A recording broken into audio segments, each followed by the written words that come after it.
तुम्हारे साथ हम तुम्हारे साथ महाराष्ट्रात फक्त मराठी चालणार.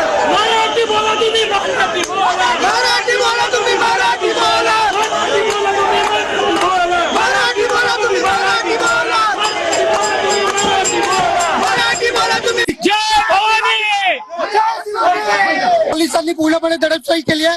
मला असं वाटतंय मी गुजरात मध्ये येऊन मोर्चा करतोय. अरे मराठी माणसाने महाराष्ट्रात नाही काय गुजरातला जाऊन मोर्चा करायचं काय? या सरकारचं डोकं ठिकाणावर आहे काय? आता हे बघा सकाळी पोलिसांनी गळा दाबलाय, पोलिसांनी माझा गळा दाबलाय.